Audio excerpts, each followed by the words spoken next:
I remember the exact moment I said, I'll never forgive them. It felt like justice, like protection. But months later, I was the one still suffering, not the me. Have you ever held on to something so tightly, anger, pain, betrayal, that it began to define you? This video isn't just about forgiveness. It's about breaking chains you didn't even know you were wearing. Chains forged in the fires of hurt, welded shut by resentment. They become invisible until you realize you're the one behind bars. The key to freedom is in our hands, but far too often it rests unused. Today, let's unpack this thing called forgiveness. Let's talk about it.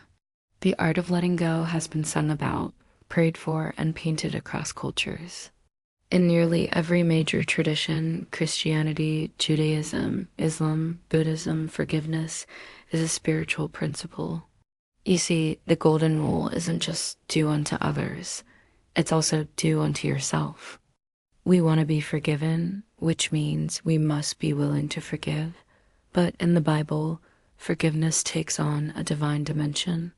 I think we often picture forgiveness as saying, it's okay, when inside we're screaming, no, it's not okay. The Bible reveals a deeper truth. It's not about excusing what happened. It's about releasing the hold that it has on us. It's about breaking the chains of bitterness that bind us to the past. Think of it like this. When someone wrongs us, it's like dropping a rock into a still pond. Ripples spread outward, affecting not just our immediate surroundings, but even the depths of our being. Forgiveness is that moment when we choose to break the surface, allowing new depths of peace to fill the space where bitterness once churned. So here's the question. How does this work? If you find yourself wrestling with the concept of forgiveness, know that you're not alone. But let's dig deeper, shall we? Why should you forgive? Well, to start off, God calls us to forgive because it reflects his character. Micah 7:18 says, "Who is a God like you who pardons sin and forgives? You do not stay angry forever, but delight to show mercy." God doesn't forgive because we're worthy. He forgives because it's his nature. Now, I know that might sound like a low bar, but here's the thing. God's standards aren't based on our worthiness. They're rooted in his perfect nature. When we accept his forgiveness, it's an act of faith, a recognition that we deserve judgment, but he, in his mercy, has chosen to forgive us. And as his children, he calls us to reflect that same mercy to others. Second, think about the practical benefits.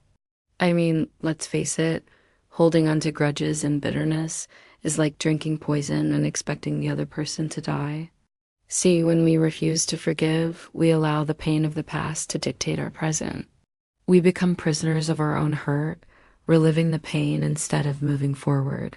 Look at it this way.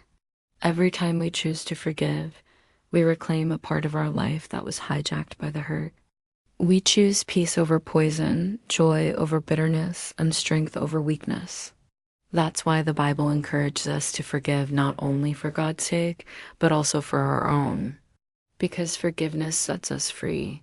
Well, here's the challenge. It's easier said than done. Holding on to grudges and bitterness is like drinking poison and expecting the other person to die.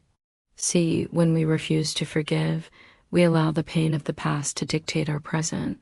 We become prisoners of our own hurt, reliving the pain instead of moving forward. But look at it this way. Every time we choose to forgive, we reclaim a part of our life that was hijacked by the hurt. We choose peace over poison, joy over bitterness, and strength over weakness. That's why the Bible encourages us to forgive not only for God's sake, but also for our own. Because forgiveness sets us free, but the Bible knew this long before science did. See, forgiveness is a conscious choice to release the grip that anger and resentment have on us. It's not about condoning what happened. It's about realizing that holding on to the hurt is hurting us more than them. Research even backs this up. Studies show that people who forgive experience less stress, anxiety, and depression. They also tend to have better physical health. So think about it this way. Forgiveness isn't just a spiritual duty, it's a health-saving habit.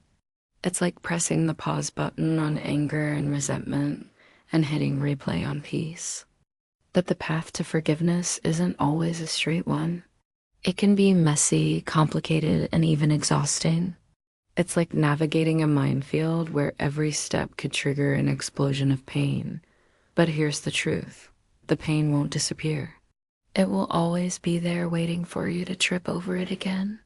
But forgiveness changes how you respond to that pain. Instead of letting it consume you, you can choose to let it go. Now some may argue, but what if they don't apologize? What if they show no remorse?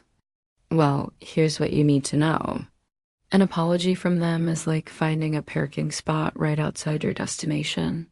It's convenient, it's nice, but it's not essential. See, forgiveness is a gift you give yourself. It's like ripping off a Band-Aid. It hurts at first, but the longer you wait, the more the pain compounds. And listen, I get it. Some wounds run deeper than others. Betrayal, abuse, and trauma can leave scars that seem impossible to erase. It's like trying to erase a tattoo from your heart. But here's the difference. Unlike ink under your skin, emotional scars can heal. They can mend. With time and effort, you can turn that scar into a reminder of your strength, a testament to your ability to survive and even thrive. So here's the real struggle. We often confuse forgiveness with reconciliation. We think forgiving means going back to a toxic relationship. But no, Jesus says in Matthew 5:23-24, first be reconciled to your brother, then come and offer your gift. So here's the deal. Reconciliation is ideal, but forgiveness can be one-sided. It's your internal healing, even if they never say sorry. Now you might be thinking, but what if they don't change? What if they keep doing the same thing? Well, that's where setting boundaries comes in. You can forgive without excusing their behavior or allowing them back into your life. It's like wiping a dirty window. You wouldn't let the dirt stay there, would you? But you also wouldn't throw away the window, right? You'd clean it. Forgiveness is the cleaning spray in this scenario. It helps you see clearly again. Forgiveness isn't a single moment. It's often a process. You may have to forgive the same person over and over again as pain resurfaces, and that's okay. You're not weak. You're resilient. Each time you lift the weight of unforgiveness, you grow stronger. So don't beat yourself up if you stumble. Just dust yourself off and keep going. Forgiveness is a strength, not a weakness. It's the decision to stop giving the past the power to hurt you. It's choosing peace over poison, joy over bitterness, and love over hate. You see, forgiveness doesn't erase the hurt. It rewrites your story. You go from victim to survivor, from bitter to whole, from drowning in anger to standing on solid ground. So today I ask you, who are you still carrying? What anger or betrayal is still living rent-free in your heart? Who are you holding on to? What grudges are still draining your energy and stealing your joy? It's time to let go. Don't wait another minute. Right now, make a decision to forgive. Make a decision to set yourself free. Break those chains of bitterness and step into the sunshine of peace. I know it's not easy, but you're stronger than the hurt. Remember, Jesus offers you this freedom. You don't need to forget what happened. You just need to be free. So today, I encourage you to take that step. Choose forgiveness. And hey, if you found value in this video, hit that thumbs up button. And don't forget to subscribe for more truth, healing, and real conversations like this one. Thanks for watching.